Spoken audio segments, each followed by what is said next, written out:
Hello, my name is Bumi. You're welcome back to Moment with Liz, and today we're going to be continuing with the response about coping with stress. And today we're going to be talking about the stages, which are called three stages of stress response.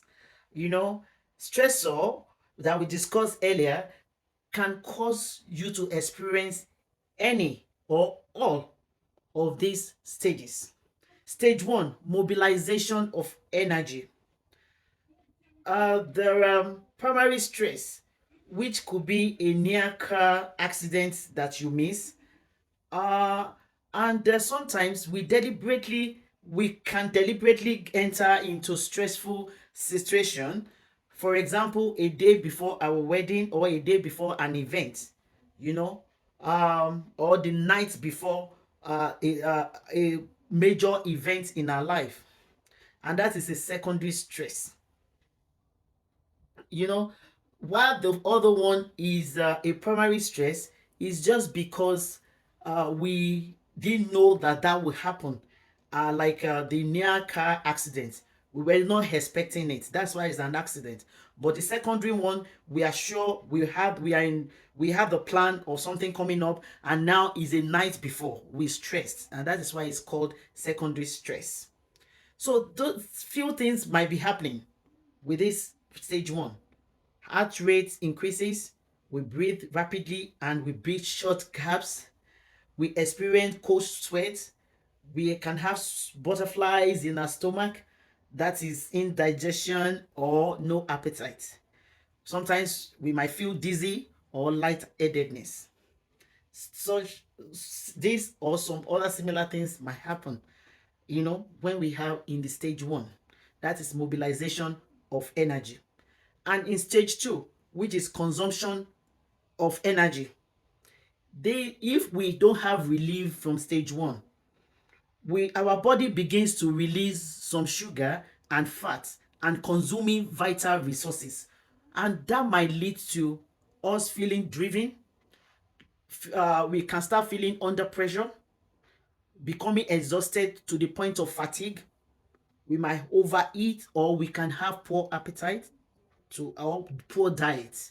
We might experience anxiety or tension, and we might have difficulty in concentrating.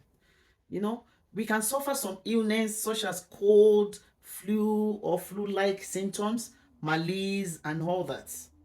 We might increase our unhealthy habits, such as, or we might increase, or we might start unhealthy habits, such as smoking, such as excess alcohol or starting alcohol, unhealthy food consumption, because sometimes we even eat healthy food consumption in a larger quantity. And remember that food is not only in quality, but even in quantity. So even if you are eating healthy food, there's a quantity that is okay per dish or per meal. And we might even increase coffee drinking.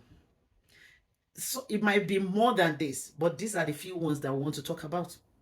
So stage three, that is the exhaustion. If stress still remain unresolved after the stage one, after the stage two, it can become chronic.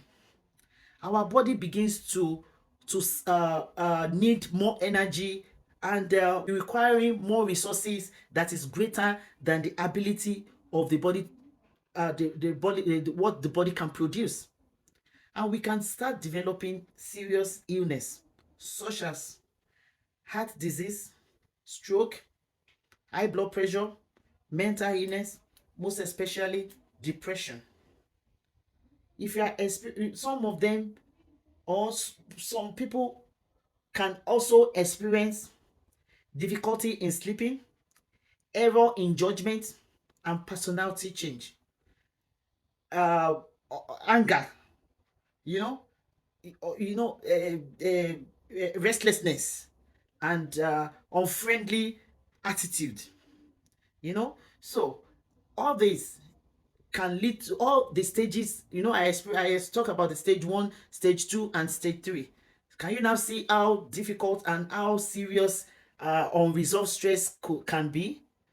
And that is why I say, let us try as much as possible, even if it is a primary response or a secondary response. We see the effect that it did stage one not manage enough to stage two, not manage enough to stage three can lead us to. So the effect is on our health. So let us try as much as possible to take care of ourselves. And when it gets to the stage three, don't let us neglect ourselves as well. Please. Too much stress may lead to poor health. High stress level can make us feel tense and anxious, can lead to headache, stomach upset, or stomach disorder, and the stomach symptoms, that mimic some serious illness. We want to take care of ourselves so that we will not tend towards an unhealthy coping method. you know and since if it has gotten to the third stage, which is the chronic stress, it can lead to mental health. Can we imagine a physical thing that we don't take care of can come down to mental health issues when it becomes chronic? Because when anxiety sets in, and it ranges from one level and to another. And sometimes anxiety can just be because of uncontrollable worries that leads to a severe panic attack and can lead to depression. Untreated depression can lead to suicide in 15% of cases. So, if you cannot shake depression, please seek medical help.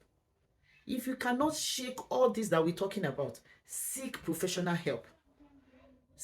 If you want to learn more about depression, anxiety, and other mental illness, please contact your local mental health association or visit your doctor. They will be able to give you the best way to deal with things.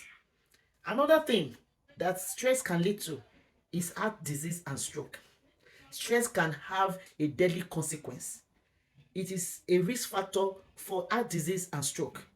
About it affects lot of a larger percentage of our population. People with excessive stress may have high blood pressure. You know, elevated level of LDL or bad cholesterol, to make it simple.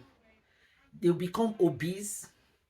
It can lead to diabetes, and blood platelet issues are more likely to become clot. That is clumping together of blood vessels. Be aware of stressors. Knowing how to deal with them effectively will enable you to get to the right track and get a healthier lifestyle.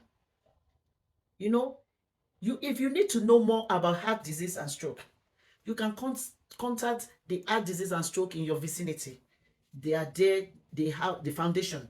They are there to help, and they have resources to get you on track. Please, self-care is very important. Until next time, my name is Bumi, and I'm talking about coping with stress. And I want you to know that coping with stress is part of self-care. And self-care is having compassion on yourself. Self-compassion. Until next time, once again, this is Moments with Liz. Take care of yourself. And we'll continue talking about how to improve on how to limit the stressors in our life. I wish you all the best. Seek for help if you need one. You are not alone. Don't be ashamed of your stressors or of your stress. There are people out there. There are good people out there. There are professionally trained people out there that can help you, design things and give you strategies on how you can get better. Don't die in silence. Take care of yourself. I'll see you next time. Bye.